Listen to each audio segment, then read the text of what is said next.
ظاہری جو جسم پر گھاؤ یا زخم ہوتا ہے ایسا کچھ نہیں ہوگا، لیکن دل پہ کوئی زخم آئے گی ایسی بات پہنچے گی۔ اور وفات کا ہونا یہ عمر میں برکت کی علامت ہے کہ اللہ تعالیٰ اس کی عمر میں اور برکت عطا فرمائیں گے۔ اچھا خواب ہے، صرف یہ کہ کوئی کچھ باتیں سننا پڑے گی، اس کو برداشت کر لیں اور آیت الکرسی وغیرہ پڑھتے رہیں۔ سورہ آل عمران سورہ نساء کی آگے کی ایک آیت ہے، اللہ تعالیٰ اس آیت میں کبائر کا ذکر فرماتے ہیں۔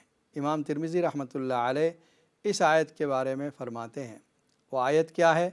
ان تجتنبوا کبائر ما تنہون عنہ نکفر عنکم سیئاتکم وندخلکم مدخلا کریما۔ سورہ نساء کی آیت نمبر 31 نمبر کی آیت ہے۔ اس میں اللہ تعالیٰ نے کبائر کا ذکر کیا ہے کہ اگر تم بچ جاؤ بڑے بڑے گناہوں سے جن سے تم کو منع کیا جاتا ہے، تو تمہارے چھوٹے گناہوں کو ہم مٹا دیں گے اور ہم تم کو جنت میں داخل کر دیں گے۔ یہ جو کبائر اور صغائر ہے، صغائر کہتے ہیں صغیرہ کی جمع چھوٹا گناہ، اور کبائر یہ کبیرہ کی جمع ہے بڑا گناہ۔ تو اب کبیرہ کس کو کہیں، یعنی کون سا وہ گناہ ہے جس کو ہم کبیرہ گناہ کہہ سکتے ہیں؟ ایک قول یہ ہے کہ جس گناہ کے بارے میں کوئی وعید آئی ہو، جہنم کا عذاب ہوگا، جہنم میں داخل کیا جائے گا، یہ سزا ہوگی، یہ ایسا ہر گناہ کبیرہ ہے۔ دوسری تعریف یہ ہے جس گناہ پر شریعت نے کوئی حد مقرر کی ہو، جیسے زنا ہے، شراب پینا ہے، چوری کرنا ہے، قتل کرنا ہے، یہ گناہ کبیرہ ہے۔ تیسرا یہ کہ وہ گناہ جس پر لعنت کے الفاظ ہیں وہ کبیرہ گناہ ہے۔ اور چوتھا یہ ہے کہ وہ کام جس آدمی نے کیا ہو اس عمل کی وجہ سے دین میں سستی پیدا ہوتی ہو، وہ کبیرہ گناہ ہے۔ اور ایک بہت اچھی بات حضرت تھانوی رحمۃ اللہ علیہ نے فرمائی کہ کبیرہ اور صغیرہ یہ مت دیکھو، اللہ کی نافرمانی ہے بس یہ بہت بڑا گناہ ہے۔ جس طرح ہم چھوٹی سی آگ، جو اگربتی جلائی ہے آپ نے گھر میں خوشبو کے لیے، کیا اگربتی کو آپ اپنے کپڑے کے وارڈروب میں رکھتے ہیں کہ کپڑے خوشبودار ہو جائیں؟ نہیں، خطرہ ہے کہ کہیں آگ نہ لگ جائے، گھر جل جائے گا۔ تو جس طرح اس صغیرہ چھوٹی سی آگ سے ہم بچتے ہیں اس کے آگ ہونے کی وجہ سے، اسی طرح اللہ کی ہر نافرمانی سے بچا جائے کیونکہ وہ اللہ کی نافرمانی ہے۔ اور ایک بزرگ فرماتے ہیں ہما اسمان اضافیان، کہ یہ دونوں تو ایک اضافی چیز ہیں۔ کسی گناہ کو ہم صغیرہ کہہ رہے ہیں، وہ کبیرہ کے سامنے رکھ کر اس کو صغیرہ کہہ رہے ہیں، اور جس گناہ کو ہم کبیرہ کہہ رہے ہیں وہ دوسرے چھوٹے گناہ کو دیکھتے ہوئے کبیرہ کہہ رہے ہیں۔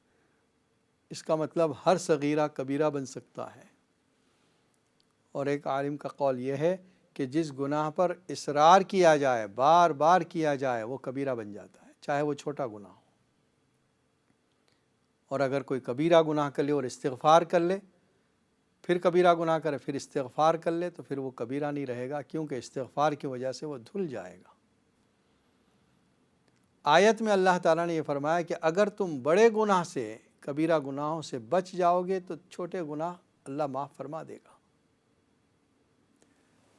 حدیث جو لائے امام ترمذی رحمۃ اللہ علیہ اس باب میں، سب سے پہلے نبی اکرم صلی اللہ علیہ وسلم نے کبائر کی تفسیر میں یہ فرمایا، بتلاؤں کبیرہ گناہ کیا ہے؟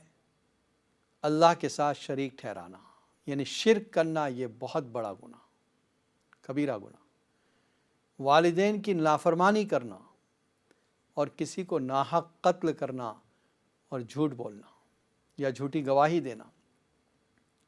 دوسری روایت کے الفاظ میں جب یہ آتا ہے قول الزور، تو آپ اطمینان سے ٹیک لگائے بیٹھے تھے، جب قول الزور آیا تو پھر آپ اہتمام سے بیٹھ گئے اور اس کو دہراتے رہے، ریپیٹ کرتے رہے، قول الزور، قول الزور 3 مرتبہ، یہاں تک کہ راوی کہتے ہیں ہم نے یہ تمنا کی کہ آپ خاموش ہو جائیں۔ یہ 3 مرتبہ آپ نے کہہ دیا، بڑی تاکید کر دیا آپ نے اس میں۔ ایک اور حدیث میں کبیرہ گناہوں کے بارے میں فرمایا، اللہ کے ساتھ کسی کو شریک ٹھہرانا، والدین کی نافرمانی کرنا، جھوٹی قسمیں کھانا، جھوٹی قسم کھانا بھی بڑا گناہ ہے۔ جھوٹی قسمیں کھا کر لوگ دوسروں کے مال کو دبا لیتے ہیں، دوسروں کی زمینوں کو ہڑپ کر لیتے ہیں، کہا یہ بہت بڑا گناہ ہے۔ اور والدین کی نافرمانی یہ بہت بڑا گناہ ہے۔ ایک تیسری حدیث میں فرمایا اجتنبوا السبع الموبقات، 7 ہلاک کرنے والے گناہوں سے بچو۔ ان میں جو 7 گناہوں کو ذکر کیا، اللہ کے ساتھ کسی کو شریک ٹھہرانا، شرک کرنا، جادو کرنا، ناحق قتل کرنا، سود کھانا، یتیم کا مال کھانا، اور جس وقت اللہ کے لیے لڑ رہے ہیں پیٹھ پھیر کر بھاگ جانا، یہ بڑا گناہ ہے۔ اور ایماندار گناہ سے بے خبر پاک دامن عورت پر تہمت لگانا، یہ بھی بڑا گناہ ہے، کبیرہ گناہوں میں سے اس کو قرار دیا۔ جھوٹی قسم کھانا، اس کو بھی ہم معمولی سمجھتے ہیں، بہت سے لوگ مال کی لالچ میں جھوٹی قسمیں کھاتے ہیں۔ حدیث میں اس کو فرمایا کہ جھوٹی قسم کھانا، اللہ تعالیٰ نے قرآن میں اس کو شرک کے ساتھ ذکر کیا ہے۔ فَاجْتَنِبُوا الرِّجْسَ مِنَ الْأَوْثَانِ وَاجْتَنِبُوا قَوْلَ الزُّورِ، بتوں کی گندگی سے بھی بچو اور جھوٹی گواہی سے بھی بچو، جھوٹی قسموں سے بھی بچو۔ قول الزور کا لفظ ہے۔ سورہ نساء کی اس کے بعد والی جو آیت ہے، آیت نمبر 32، وَلَا تَتَمَنَّوْا مَا فَضَّلَ اللَّهُ بِهِ بَعْضَكُمْ عَلَى بَعْضٍ لِلرِّجَالِ نَصِيبٌ مِّمَّا كَسَبُوا وَلِلنِّسَاءِ نَصِيبٌ مِّمَّا اكْتَسَبْنَ وَاسْأَلُوا اللَّهَ مِن فَضْلِهِ إِنَّ اللَّهَ كَانَ بِكُلِّ شَيْءٍ عَلِيمًا۔ اللہ تعالیٰ فرماتے ہیں مت تمنا کرو ان چیزوں کی جن کو اللہ نے فضیلت دی ہے، بعض کو بعض پر۔ مردوں کو فضیلت دی ہے اس لیے کہ وہ گھر کا نظام چلاتے ہیں، عورتوں کو مردوں کے ماتحت رکھا گیا، مرد ان پر خرچ کرتے ہیں۔ عورتوں کی جو فضیلت ہے وہ عورتوں کو ہے۔ کوئی عورت یہ تمنا نہ کرے کہ اللہ مجھے مرد بناتا، اللہ مجھے یہ کرتا، اس کی تمنا مت کرو۔ صنف نازک ہے، اللہ نے تمہارے لیے گھر کے کاموں کو مقرر کیا ہے، اور مرد کو طاقتور بنایا، گھر کے باہر کے کام کرے گا، ہارڈ ورک وہ کرے گا۔ تو اس بات کی تمنا مت کرو کہ اگر ہم یہ کرتے ہم یہ کرتی، نہیں۔ ام سلمہ رضی اللہ تعالی عنہا نے یہ کہا تھا، یا رسول اللہ صلی اللہ علیہ وسلم، اللہ تعالیٰ نے مردوں کو جہاد کی حکم دیا ہے، وہ جہاد کرتے ہیں، ہم پر جہاد نہیں ہے، مطلب ہم جہاد کے ثواب سے محروم ہیں، ہمارے لیے آدھی میراث ہے۔ اللہ تعالیٰ نے آیت نازل فرمائی لا تتمنوا ما فضل اللہ بہ بعضکم علی بعض، میراث کے بارے میں تو بتا دیا، اور اللہ نے فرمایا کہ جو فضیلت اللہ نے مردوں کو رکھی ہے ان کے لیے ہے، لیکن یاد رکھو آخرت میں کوئی فرق نہیں ہے۔ سورہ احزاب کی وہ آیت ان المسلمین والمسلمات والمؤمنین والمؤمنات والقانتین والقانتات والصادقین، 10 صفات اللہ نے ذکر فرمائی کہ جو مردوں میں ہیں عورتوں میں بھی ہیں، لہم مغفرۃ و اجر عظیما، اللہ نے ان کے لیے مغفرت اور اجر عظیم تیار کر کے رکھا ہے۔ تو جو صفات اور جو ذمہ داریاں اللہ نے دی ہے وہ مرد کو مرد کے حساب سے دی ہے، اور عورتوں کو عورتوں کے اعتبار سے دی ہے۔ یہ آیت ام سلمہ رضی اللہ تعالی عنہا کی اس سوال پر نازل ہوئی تھی۔ ام المومنین ام سلمہ رضی اللہ تعالی عنہا کا نکاح پہلے اپنے چچا زاد بھائی ابو سلمہ سے ہوا تھا۔ مکہ سے یہ جوڑا ہجرت کر کے حبشہ گیا تھا۔ حبشہ میں پھر ہجرت کرنے کے بعد دونوں میاں بیوی مدینہ آئے۔ ہجرت کرنے والی یہ پہلی خاتون تھی، اور ابو سلمہ کے انتقال کے بعد ان کا نکاح پھر نبی اکرم صلی اللہ علیہ وسلم سے ہوا۔ اس مضمون کو اللہ نے اس سے پہلے سورہ آل عمران میں بھی ذکر فرمایا، فَاسْتَجَابَ لَهُمْ رَبُّهُمْ أَنِّي لَا أُضِيعُ عَمَلَ عَامِلٍ مِّنكُم مِّن ذَكَرٍ أَوْ أُنثَىٰ، ہم کسی عمل کرنے والے کے عمل کو ضائع نہیں کریں گے، اللہ تعالیٰ فرماتے ہیں، چاہے مرد ہو چاہے عورت ہو۔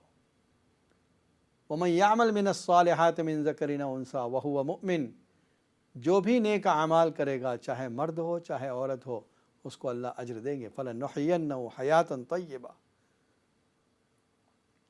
عبداللہ ابن مسعود رضی اللہ تعالیٰ عنہ فرماتے ہیں کہ مجھے نبی اکرم صلی اللہ علیہ وسلم نے حکم دیا کہ آپ کے سامنے قرآن پڑھوں جب آپ ممبر پر تشریف فرما تھے۔ دیکھیے اللہ کے رسول صلی اللہ علیہ وسلم نے صحابہ کرام کو تلاوت میں ایسا کامل بنا دیا تھا، پرفیکٹ کر دیا تھا کہ آپ صحابہ کرام سے سننا چاہ رہے ہیں، حالانکہ آپ پر تو قرآن نازل ہوا تھا۔ عبداللہ ابن مسعود رضی اللہ تعالیٰ عنہ نے سورہ نساء شروع کی، یہی سورت جو ابھی ہم چل رہے ہیں اس میں، یہی سورت پڑھنا شروع کی۔ جب اس آیت پر پہنچے فَكَيْفَ إِذَا جِئْنَا مِن كُلِّ أُمَّةٍ بِشَهِيدٍ وَجِئْنَا بِكَ عَلَى هَؤُلَاءِ شَهِيدًا، آپ کا کیا حال ہوگا اس وقت جب ہم ہر امت میں سے ایک گواہ کو حاضر کریں گے اور آپ کو ان کی گواہی پر گواہی دینا ہے۔ آپ نے ہاتھ سے اشارہ کیا، میں نے دیکھا تو آپ کی آنکھوں سے آنسو جاری تھے۔ قیامت کا وہ منظر آپ کو یاد آ گیا جس میں اللہ تعالیٰ فرماتے ہیں کہ اگلی امتوں میں سے بعض امتیں ایسی ہوگی جو انکار کرے گی، ما جاءنا من بشیر ولا نذیر، کہ ہمارے پاس تو کوئی نبی نہیں آیا تھا۔ اللہ تعالیٰ نوح علیہ السلام کو بلائیں گے، تم نے پیغام پہنچا دیا؟ وہ کہیں گے جی ہاں، میں نے اپنی قوم کو آپ کا پیغام پہنچا دیا تھا۔ اللہ ان کی قوم سے پوچھیں گے تو وہ کہیں گے نہیں، ہمارے پاس تو کوئی نبی نہیں آیا تھا۔ اللہ تعالیٰ حضرت نوح علیہ السلام سے کہیں گے آپ کے پاس کوئی گواہ ہے؟ وہ کہیں گے ہاں، یہ امت محمدیہ صلی اللہ علیہ وسلم گواہی دے گی، اور امت محمدیہ کے افراد گواہی دیں گے کہ ہاں نوح علیہ السلام نے اللہ کا پیغام اپنی قوم کو پہنچا دیا تھا۔ تو وہ قوم کہے گی کہ یہ تو بعد والے لوگ ہیں، یہ وٹنس کیسے بن رہے ہیں، یہ تو ہم سے ہزاروں سال کے بعد آئے ہیں۔ امت محمدیہ کہے گی ہمارے نبی نے ہم کو بتایا، ہماری کتاب قرآن نے ہم کو بتایا کہ نوح علیہ السلام نے پیغام پہنچا دیا ہے، اور ہمیں اپنے نبی کی بتائی ہوئی باتوں پر ایسا یقین و اعتماد ہے جیسے آنکھ سے دیکھا ہوا، بلکہ اس سے بھی زیادہ۔ اللہ تعالیٰ اس امت کی گواہی کو ایکسیپٹ کریں گے۔ وہ وقت اس آیت میں ذکر کیا گیا، اقرأ علیہ، حضرت عبداللہ ابن مسعود فرماتے ہیں کہ جب اس آیت پر میں پہنچا ہوں تو آپ کی آنکھوں سے آنسو بہنے لگے۔ دیکھیے قرآن مجید سننے کا بھی فائدہ ہے، اور تجربہ بتاتا ہے کہ قرآن مجید سننے سے دل نرم ہوتا ہے۔ ایک تو پڑھنا ہے، اس کا بھی ایک اپنا فائدہ ہے، اور ایک سننا ہے۔ اللہ کے نبی صلی اللہ علیہ وسلم قرآن کی تلاوت کرتے تھے، راتوں کی عبادت میں آپ دیکھیں